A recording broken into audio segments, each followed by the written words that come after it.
تمام تعریفیں اللہ عز و جل کے لیے، جس نے انسان کو اشرف المخلوقات بنایا اور انسان کی رہنمائی کے لیے انبیاء کرام کو مبعوث فرمایا، اور بے شمار درود و سلام حبیب کبریا کی ذات اقدس پر۔ وہ جو نہ تھے تو کچھ نہ تھا، وہ نہ ہو تو کچھ نہ ہو، جان ہے وہ جہان کی، جان ہے تو جہان ہے۔ اللہ تعالیٰ نے اپنے محبوب رسول اللہ صلی اللہ علیہ وآلہ وسلم کے قلب اطہر پر اپنا مقدس کلام نازل فرمایا، جو قرآن عظیم ہے، کتاب مبین ہے، فرقان حمید ہے، برہان رشید ہے، نور مبین ہے، ماہوار دین ہے، ذکر حکیم ہے، صراط مستقیم ہے، منبع ایمان ہے، سرچشمہ ایمان ہے، مرکز جود و سخا ہے، بحر لطف و عطا ہے، منبع رشد و ہدایت ہے، بحر علوم و حکمت ہے، ہر چیز کی روشن بیان ہے، خزانہ علم ہے، وعظ و نصیحت کی کتاب ہے، معرفت کا آفتاب جہاں تاب ہے، اس کے عجائب کا شمار نہیں، اس کے فضائل کی انتہا نہیں، رب العالمین کا کلام ہے، فلاح حقیقی کا پیغام ہے، اس میں ہر مرض کی شفا ہے، یہ ہر فرد کا رہنما ہے،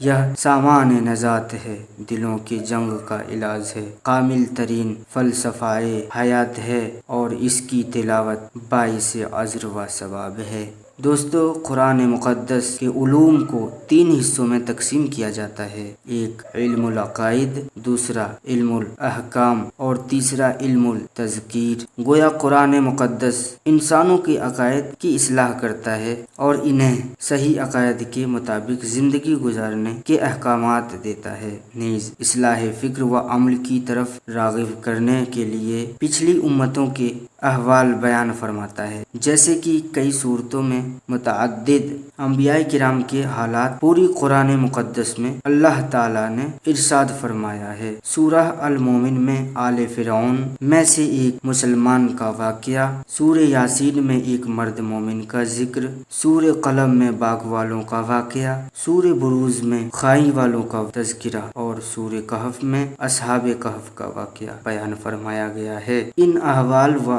واقعات کے بیان کرنے میں اللہ تعالیٰ کو بے شمار حکمتیں پنہاں ہیں۔ اپنی کم علمی کا اعتراف کرتے ہوئے چند نکات عرض کرتا ہوں۔ اللہ تعالیٰ کو اپنے محبوب بندوں کا ذکر محبوب ہے، اس لیے اللہ عز و جل نے قرآن عظیم میں جا بجا اپنے پیارے بندوں کا ذکر کرتے ہوئے ان پر اپنی نعمتوں کے نزول کا تذکرہ فرمایا ہے۔ ارشاد باری تعالیٰ ہوا، اور یہ ہماری دلیل ہے جو ہم نے ابراہیم کو اس کی قوم پر عطا فرمائی، ہم جسے چاہیں علم و حکمت و نبوت کے ساتھ درجے بلند کریں، بے شک تمہارا رب علم و حکمت والا ہے۔ اور ہم نے انہیں اسحاق اور یعقوب عطا کیے، ان سب کو ہم نے راہ دکھائی، اور ان سے پہلے نوح کو راہ دکھائی، ان کی اولاد میں سے داؤد کو، سلیمان اور ایوب کو، یوسف اور موسیٰ اور ہارون کو، اور ہم ایسا ہی بدلہ دیتے ہیں نیکوکاروں کو،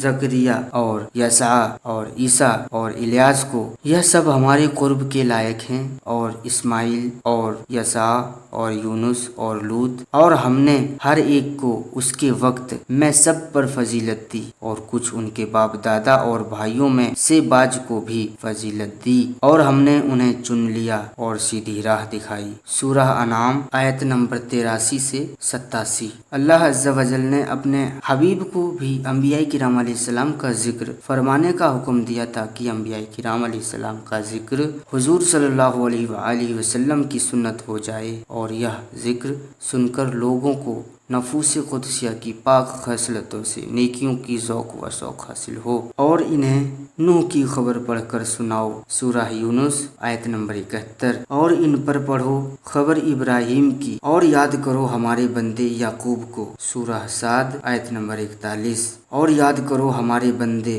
ابراہیم اور اسحاق اور یعقوب قدرت اور علم والوں کو، سورہ صاد آیت نمبر 45، اور یاد کرو اسماعیل اور یسع اور اور ذوالکفل کو سورہ سعد آیت نمبر 48 اور نشانیاں بیان کرو اس شہر والوں کی جب ان کے پاس رسول آئے سورہ یاسین آیت نمبر 13 اور یاد کرو جب تمہارے رب نے فرشتوں سے فرمایا میں زمین میں اپنا نائب بنانے والا ہوں سورہ بقرہ آیت نمبر 30۔ انبیاء کرام علیہ السلام کے احوال بیان کرنے میں ایک حکمت یہ تھی کہ حضور اکرم صلی اللہ علیہ وآلہ وسلم کے لیے کافروں کی طرف سے ڈالے گئے مصائب و تکالیف پر صبر کرنا آسان ہو جائے۔ ارشاد باری تعالیٰ ہوا اور سب کچھ ہم تمہیں رسولوں کی خبر سناتے ہیں جس میں تمہارا دل ٹھہرائیں سورہ ہود آیت نمبر 12۔ اور دوسری جگہ فرمایا گیا تم سے پہلے رسول جھٹلائے گئے تو انہوں نے صبر کیا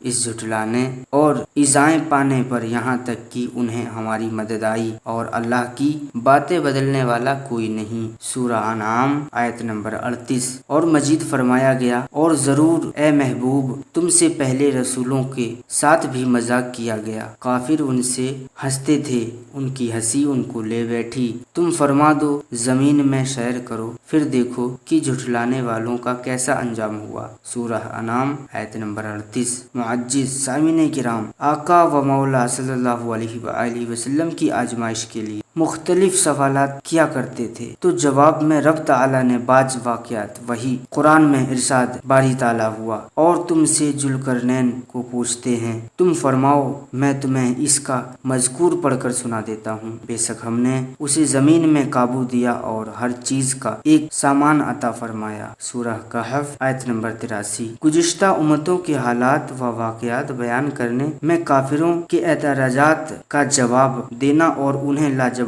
کرنا بھی مقصود تھا۔ ارشاد ہوا اور مشرک بولے اللہ چاہتا تو اس کے سوا کچھ نہ پوجتے نہ ہم اور نہ ہمارے باپ دادا ایسے ہی ان سے اگلوں نے کیا سورہ انحل آیت نمبر 35۔ دوسری جگہ اللہ رب العزت نے فرمایا جیسے وہ جو تم سے پہلے تھے تم سے زور میں بڑھ کر تھے اور ان کے مال اور اولاد بھی تم سے زیادہ تھے تو وہ اپنا حصہ برت گئے تو تم نے اپنا حصہ برتا تم بے ہودگی میں پڑے جیسے وہ پڑے تھے آخرت میں اور وہی لوگ گھاٹے میں ہیں کیا انہیں اپنے سے اگلوں کی خبر نہ آئی نوح کی قوم اور عاد اور سمود اور ابراہیم کی قوم ان کے رسول روشن دلیلیں ان کے پاس لائے تھے اور اللہ کی شان کیا نہ تھی کہ ان پر ظلم کرتا بلکہ وہ خود ہی اپنی جانوں پر ظالم تھے سورہ توبہ آیت نمبر 33۔ سورہ کہف سورہ اعراف میں قوم نوح قوم ہود قوم صالح اور قوم شعیب کے انجام کا ذکر کر کے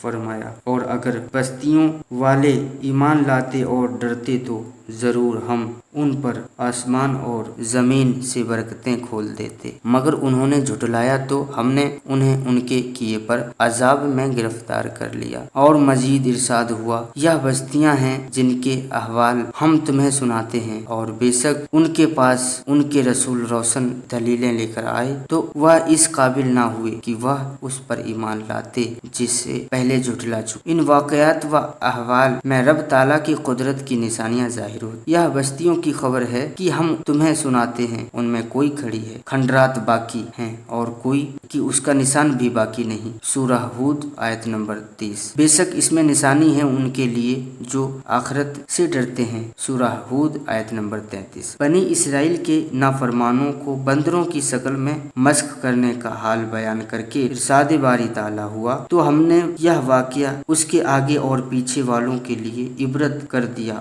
اور پرہیزگاروں کے لیے نصیحت سورہ بقرہ آیت نمبر 66۔ حضرت لوط علیہ السلام کی قوم پر عذاب کا ذکر کر کے فرمایا بے شک ہم نے اس سے روشن نشانی باقی رکھی عقل والوں کے لیے۔ دوستو قرآن مجید میں انبیاء کرام علیہ السلام اور ان کی امتوں کے صالحین کو پیش آنے والے مصائب اور تکالیف کا بھی ذکر موجود ہے۔ اس میں ایک حکمت یہ ہے کہ ان ایمان افروز واقعات کو پڑھ کر مومن اپنے ایمان کو مزید مضبوط کر لیں اور راہ حق میں ہر طرح کی آزمائشوں کے لیے تیار رہیں۔